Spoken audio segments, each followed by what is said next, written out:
Usapang totoo, walang preno. You under vlogcaster, real talk lang, walang plastikan. Magandang araw mga ka-Wonder, welcome back sa ating YouTube channel, Wonder Vlogcaster po. Magandang araw sa inyo. Merong kumakalat na balita, no? Hindi natin masabi kung anong klaseng balita ito mga ka-Wonder. Pwede itong totoo, pwede itong chismis. No, yan po yung pag-uusapan natin ngayon kasi pinagbabasihan natin yung possibility based on the personality of a person. Sabihin na natin, based dun sa personality ni Sara Duterte. Pero bago yan mga ka-Wonder, i-subscribe niyo po ang ating YouTube channel, Wonder Vlogcaster. May subscribe button po dyan, libre po yan. Pag pindot nyo ng subscribe, lalabas po yung bell icon. Pag pindot nyo ng bell icon, lalabas yung mga pagpipilian. Pilian nyo po yung all. Marami po salamat.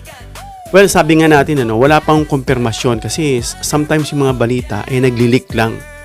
Galing sa insiders, sa mga whistleblowers, at iyan po ay personal na nilalabas o binubulong. Hindi minsan nilalapit sa mga mainstream. Kaya not because they are discreetly disclosed, no? Hindi po ibig sabihin peke na agad. But this time, no? Pero mga ka-Wonder, hindi ko sinasabing totoo na itong balitang ito. Kaya nga susuriin natin in our own opinion yung sinasabi lang nating possibility. Pero then again, wala pong confirmation kung ito po'y totoo. Ito pong tinutukoy natin mga ka-Wonder ay yung pagwawala raw ni Sara Duterte. Alam natin na mahilig o nagme-meltdown talaga yan si Sara Duterte. No, yung pakita nga yung pagsasapak niya dan sa sheriff, yung ill temper niya, yung pagmumura niya kay PBBM na nag-high na raw siya ng chuchugi, no? At kung ano-ano pang mga banta, pagmumura yung sinasabi nila. Pati yung sinasabi niya kay Chua na gusto niya raw isalpak yung mansanas hanggang sa mamatay daw ito. Pero may mga ganyang words, Sabi nga, may kasabihan tayo. Kung anong laman ng bibig, yan ay laman ng dibdib, no? Ibig sabihin yan talaga ang nature mo, no? So, etong sinasabing pagwawala, ito yung senaryo na sinabi nila nang bato raw si Sara Duterte ng isang bagay at ito yung laptop. Tawa ako sa mga reaction na nakikita ko. Yan ba yung laptop na overpriced? No? So, narinig lang natin nang bato siya dun sa mga abogado niya ng laptop. But this time, medyo iba yung version mga ka-Wonder. Na ang parang pagkakasabi, ang pagbato raw ng laptop is towards the direction of Amy Marcos. Kumbaga parang si Amy yata ang binato niya, no? Or binato niya somewhere, no? At wala naman siguro intensyon na patamaan. Dahil sa galit, nagme-meltdown nga. At dahil yan dito sa kanyang umuusad na kaso sa impeachment niya, na tinatanong niya yata kung ano yung lagay, may pag-asa ba, parang ganun, no? Ang pagkakasabi, then again, ito po hindi pa kumpirmado, ito'y lumabas lang at magsisirculate. Galing din sa mga kilala ko na ang pagkakasabi raw ganito, ang sagot daw ng mga abogado, nahihirapan daw sila. Talaga nang mahihirapan sila mga ka-Wonder, Dahil kung sila, puro lang sila naratibo at ingay to debunk yung mga evidences, wala naman silang pang-counter na matino, no? At abangan natin yan pag-akyat dito sa Senado.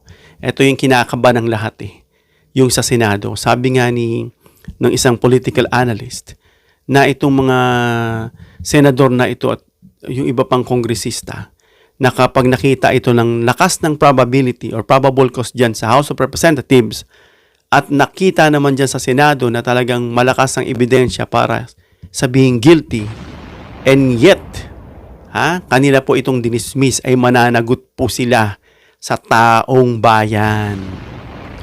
Pwede kayong kasuhan ng mga taong bayan. Kung walang magkakaso sa inyo, eventually may lalapit sa Korte Suprema at kakasuhan at ipitignan yung mga kasong napakalakas.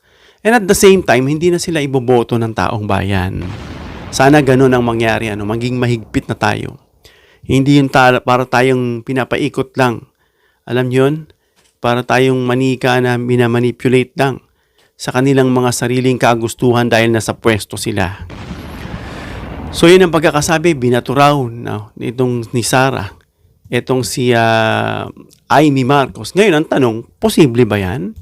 Kung ako po tatanungin ninyo at yung ibang taong bayan, base sa personalidad, sa pagiging ill-tempered nitong si Sara, based din sa mga nakitang ebidensya, yung pananakit niya sa sheriff, yung time ng kay Solaika, no, na pulis yan, parang wala sa kanila, parang nananakot, nagagalit sila. Tapos yung pagbanta niya, lalong-lalo na dito kay President Marcos, kay Lisa Araneta Marcos, at kay Martin Romualdez. So, based, no, doon sa mga sinabi natin, maaaring masabi nating posible. No? Again, this is opinion based doon sa ating mga nakikita. At ganun din ang opinion nitong mga ibang taong bayan na meron ito sigurong possibility. But then again, yung sinasabi nating balita na kumalat ng bato ay wala pong confirmation. No, kumbaga, for now is a chismis, no? Pero yun nga, nagdudwell tayo, nagre-resort tayo doon sa sinasabing possibility na meron bang posibilidad. Si Amy Marcos, sabi niya nga doon sa kanyang interview, no? Sa ambush interview. Sunod lang ako ng sunod kung ano rin gusto niya. Sunod lang daw siya ng sunod kay Sara Duterte. O, dahil siguro, sabi nga na ulit ng mga naririnig natin ay napangakuan ng posisyon at syempre may ambisyon, no?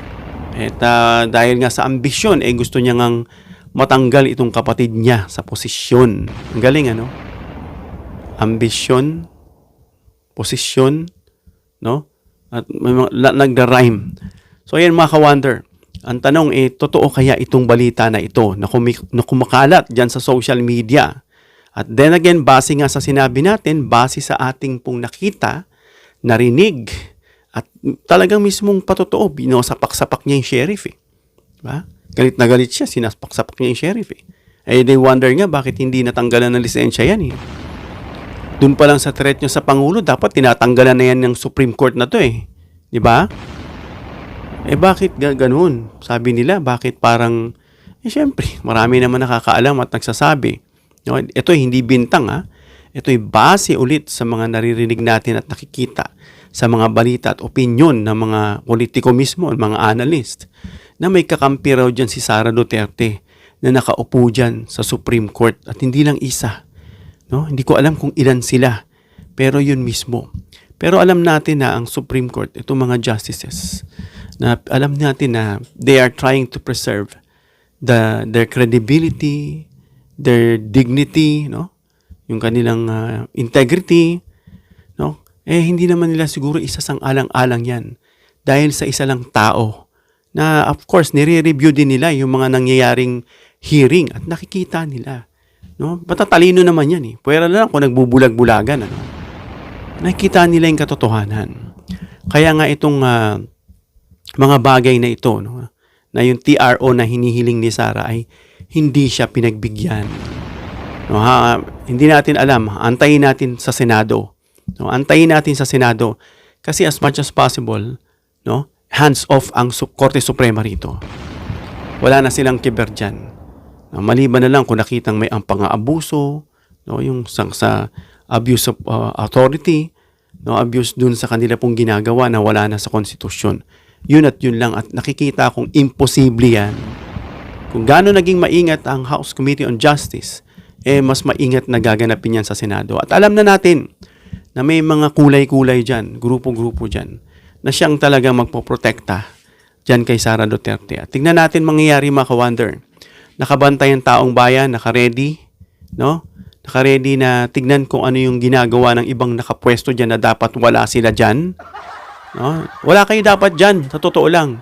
Kung ang inyong allegiance is na isang tao lang, wala kayong mga kwenta. Dapat wala kayo dyan Nang ginagawa nyo dyan, may much better, much deserving na nakaupo dyan. No? Na ang hindi tao ang tinitignan, kundi yung buong mamamayang Pilipino at yung tinituring na ang konstitusyon ay pinakamataas. Hindi yung isang tao lang. Kasi wala naman kayo dapat dyan Ano bang ginagawa? Nagkamali na yung mga taong bayan Nagkamali na sa pagboto sa kanila. Na anong ginagawa nyo dyan? Clown ba kayo dyan? Ano bang posisyon nyo dyan? So then again, pag ang allegiance nyo ay nasa tao lang, isang tao, wala kayong karapatang umupo dyan. dapat ang nandyan yung mga mas deserving na ang pinahalagaan yung kapakanan ng buong taong bayan, hindi ng isang tao lang. So yun mga ka-wonder, no? Meron tayong bago pang isang topic mamaya. Ito yung katatapos lang, tungkol sa katatapos lang na pagdinig ngayong May 4, no? Diyan sa House Committee on Justice. Pag-usapan natin mga ka-wonder. Hanggang dito lang tayo mga ka-wonder. Comment down below your opinion para mabasa natin at mareaksyonan. Please give me a thumbs up if you like this video para ma-share ni YouTube sa iba pang viewers. And please share this video para malaman nila itong pagtatantrum si Sara Duterte at pagbabato ng laptop di umano kung ito mang aligasyon ay totoo. Ngunit ito'y hindi natin kinukumpirma na ito po'y totoo dahil ito'y kumakalat lang. Please subscribe, hit the notification bell icon and choose all bilang suporta sa aming mga content creators. Hanggang sa muli mga ka-wonder. God bless.